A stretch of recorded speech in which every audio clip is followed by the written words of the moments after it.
Shri Tarun Rathi MOS, and the other dignitaries who are on the dais, off the dais. On behalf of EPCH, I would like you all to invite for this third edition, because this edition should be a different edition, because after 2 years of experience, 2 years of editions has been passed, and which was good, but every day we learn the new things. So this show would be in a different manner. Lot of customers are coming, lot of B2C, B2B buyers are coming. Domestic market is like booming up right now. So you will be, all the exporters or the retailers who want to showcase their product or they want to buy their product are most welcome to attend this show. And sir, as EPC has already been an associate partner with IML and UP Trade Show, I assure you to get the maximum of customers to this show to make this show successful. UP बदल रहा है, आज जो हमारा नारा है वो UP बदल रहा है. यूपी अब यूपी जैसा नहीं है, पहले जैसा नहीं है. आज अगर आप देखते हैं यूपी के अंदर कानून व्यवस्था, बिजनेस और जो मल्टीनेशनल कंपनीज हैं उनका आना, ये अपने आप में एक बहुत बड़ा स्टेट हो गया है. और इस स्टेट में लोग अब अपना इन्वेस्टमेंट करना चाहते हैं. मुझे लगता है कि हमारे जो देश के प्रधानमंत्री हैं उनका जो विजन है उसको साथ में लेकर के हमारे स्टेट के मुख्यमंत्री श्री योगी आदित्यनाथ जी चल रहे हैं. जो हमारे $1 ट्रिलियन के टारगेट्स हैं, जो हमारी स्पीड है, उसको हम निश्चित रूप से अचीव करेंगे आप सब लोगों के सहयोग से और गवर्नमेंट के सहयोग से. मंत्री जी के बारे में मैं आपको थोड़ा सा बताऊंगा. मंत्री जी, he has been so active in all the MSME things. हमें अगर कोई भी दिक्कत आती है तो हम लोग आपके पास जाते हैं. जाने से पहले ही हमारा काम तैयार होता है. मंत्री जी का काम करने का तरीका बहुत सुपर फास्ट है. और ऐसे अगर मंत्री हम लोगों की स्टेट में काम करने के लिए हमारे डिपार्टमेंट में होते हैं तो हमारा काम निश्चित रूप से चौगुना होता है. तो मैं आपका भी मंत्री जी धन्यवाद करता हूँ एक्सपोर्ट प्रमोशन काउंसिल की तरफ से. उसके साथ साथ हमारे बीच में दीपेंद्र सिंह साहब हैं. He has been in the Maharashtra government IAS officer हैं. कल हम we went to meet him and we got the super support. Rakesh ji, Sachan ji, जो अपने नाम के हिसाब से ही तरुण है, ऐसे राठी जी, मंच पर उपस्थित हमारे डेवलपमेंट कमिश्नर आदरणीय दीपेंद्र कुशवाहा जी, विजय कुलंत्री जी, नीरज खन्ना जी, पांडियन जी, मंच के सामने उपस्थित सभी गणमान्य, महाराष्ट्र के उद्योग, व्यापार एवं कृषि उद्योग क्षेत्र की शिखर संस्था के अध्यक्ष के रूप में मैं आप सभी का आज के इस रोड शो के अवसर पर हार्दिक स्वागत करता हूं. महाराष्ट्र की भूमि पर आप उत्तर प्रदेश की विशेषता बताने यहाँ आए हैं, ये हमारे लिए गौरव की बात है. वैसे अभी हमने प्रेजेंटेशन में भी देखा, नीरज जी ने बताया, हमारे एमओसी ने भी काफ़ी सारी बातें बताई. उत्तर प्रदेश, नीरज जी बोल रहे कि बदल रहा है, तो मैं हर 3-4 महीने में एक बार जाने का मौका मिलता है. वो बदल चुका है. उत्तर प्रदेश ने जिस गति से प्रगति की है, फिर वो भारत के हाईएस्ट एयरपोर्ट्स हो, रेल कनेक्टिविटी हो, रोड्स हो, या हमारे प्रभु श्री राम का जन्म स्थान का बनाया हुआ शानदार अयोध्या का मंदिर हो, काशी विश्वनाथ का बहुत ही शानदार कॉरिडोर हो, तब क्या कुछ बताए यूपी के बारे में. आपने पूरे भारत के हर व्यक्ति के दिल में अपना स्थान ऑलरेडी बसाया है.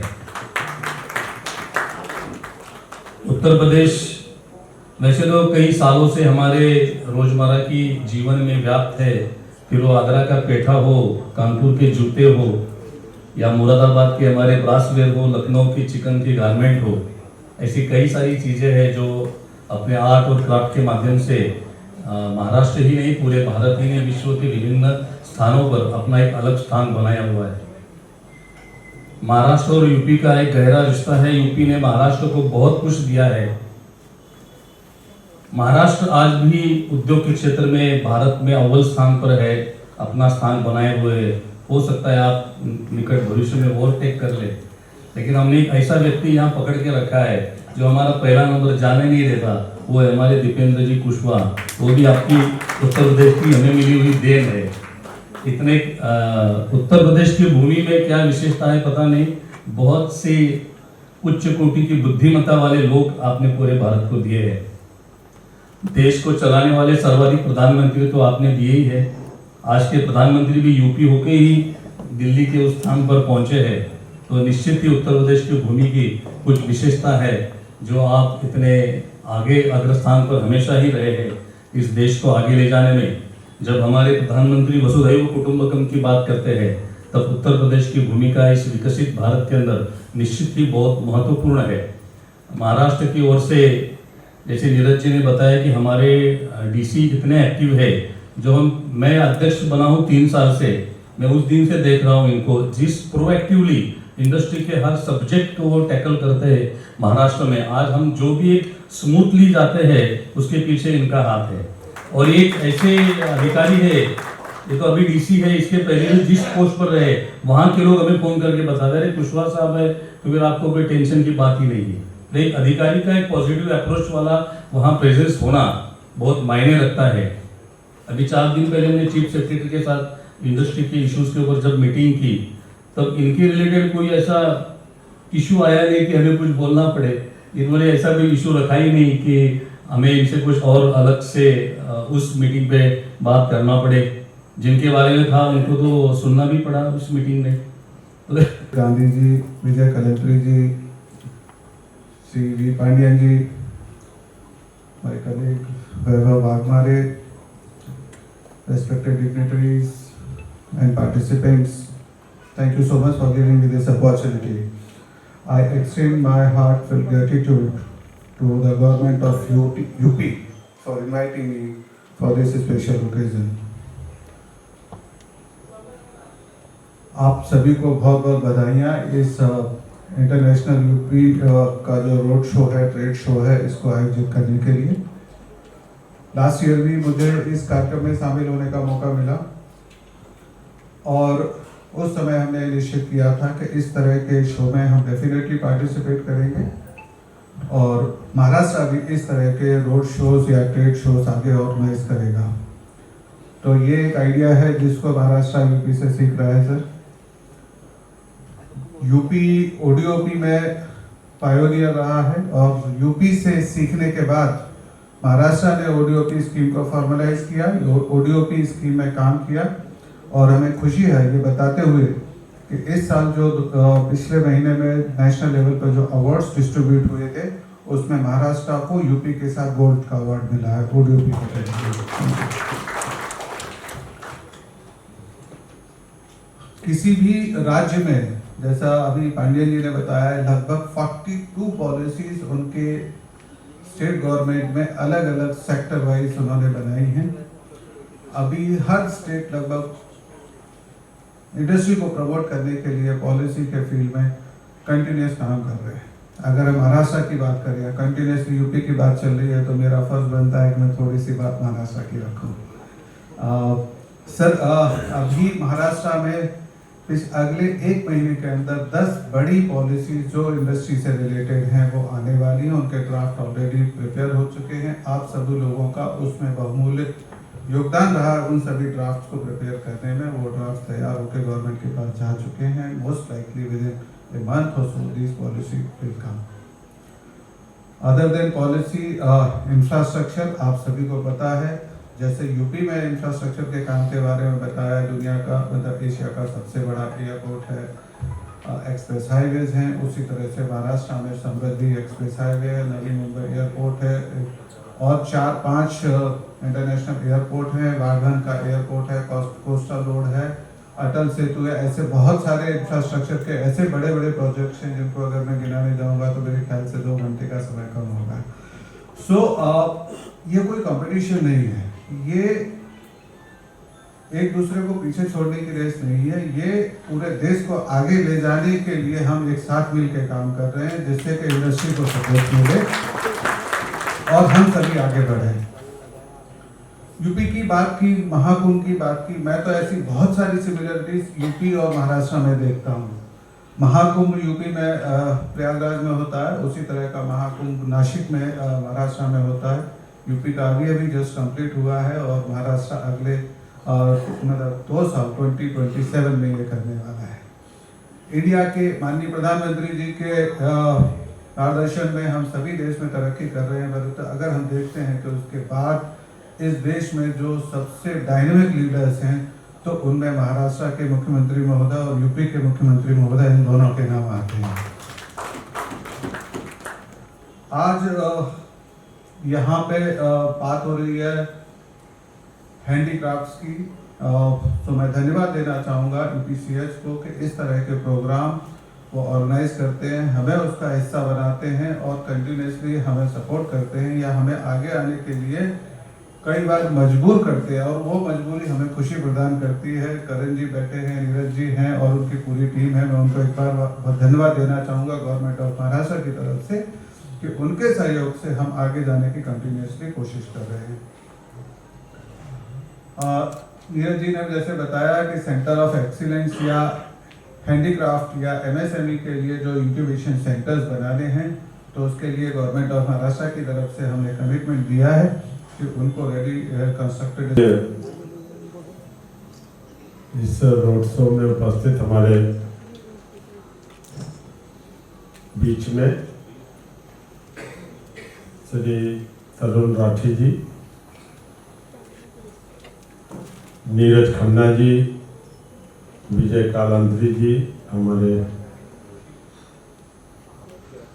उत्तर प्रदेश सरकार में इंडस्ट्री के हमारे आयुक्त विजय पांड्यन जी, दीपेंद्र कुशवाहा जी,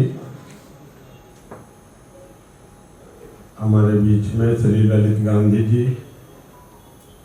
सुदीप साकार जी जो हमारे यूपीआईटीएस की तरफ से आयोजक हैं, श्री वैभव बागमोड़ जी और हमारे यहाँ पर उपस्थित विभिन्न संगठनों से आए हुए हमारे सभी उद्यमी पत्रकार साथियों, आज हमें बड़ी खुशी है कि हम लोग आज महाराष्ट्र में आपके बीच में जो 33 संस्करण यूपी इंटरनेशनल ट्रेड शो का उत्तर प्रदेश सरकार आयोजित करती है, उसके रोड शो में भाग लेने का अवसर मिला। ये 33 संस्करण उत्तर प्रदेश का 25 से 29 इंटरनेशनल ट्रेड शो पहली सरकार है योगी आदित्यनाथ जी के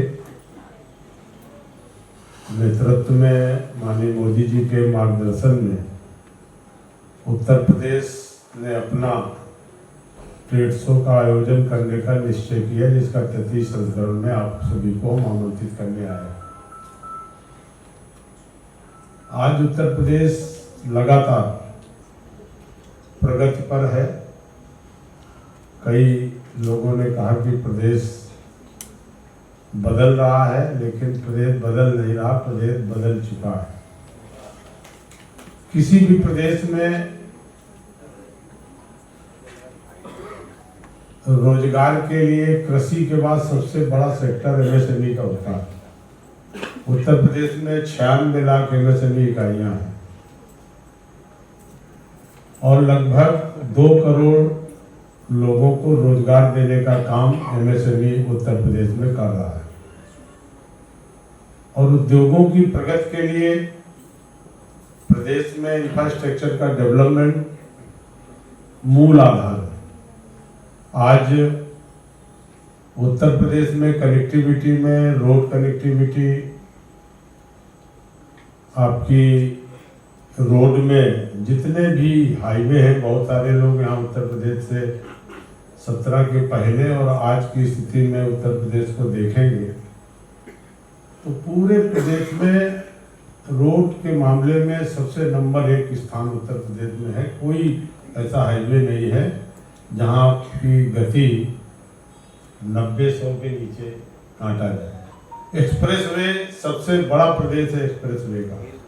हमारे यहाँ यमुना और इसके बाद बुंदेलखंड एक्सप्रेसवे, पूर्वांचल एक्सप्रेसवे और एक बड़ा एक्सप्रेसवे गंगा एक्सप्रेसवे, जो पहले प्रयाग से लेकर के देहरादून तक जोड़ने का था। और जब महाकुंभ का आयोजन हुआ तो वहीं कैबिनेट में हमारी सरकार ने बैठक में प्रस्ताव किया, क्योंकि डिमांड थी कि इसको सोनभद्र से भी जोड़ा जाए, चित्रकूट को भी जोड़ दिया जाए और इसको पूर्वांचल से भी जोड़ दिया जाए। तो इसी वित्तीय बजट में जो हमने 7.5 लाख करोड़ का जो बजट पास किया, इसी में उसका पैसा पास करके उस एक्सप्रेसवे को भी बढ़ाने का काम किया। गंगा एक्सप्रेसवे सबसे बड़ा एक्सप्रेसवे, इतना बड़ा एक्सप्रेसवे कहीं प्रदेश में नहीं है। आज रेल कनेक्टिविटी में आप देख लीजिए, पूरे प्रदेश में डेडिकेटेड कॉरिडोर के जो निर्माण हुए हैं उससे पूरी रेल कनेक्टिविटी हमारे उत्तर प्रदेश में देश में सबसे ज़्यादा रेल नेटवर्क है। आज एयरपोर्ट की अभी चर्चा हो रही थी, हम जानते हैं कि हम महाराष्ट्र आर्थिक नगरी है, आज से नहीं बहुत पहले से। हम लोग कोई कंपटीशन नहीं, हम ये जरूर है कि महाराष्ट्र का बहुत बड़ा सहयोग उत्तर प्रदेश शुरू से करता है। बहुत सारे हमारे उत्तर प्रदेश के लोग यहाँ रहते भी हैं।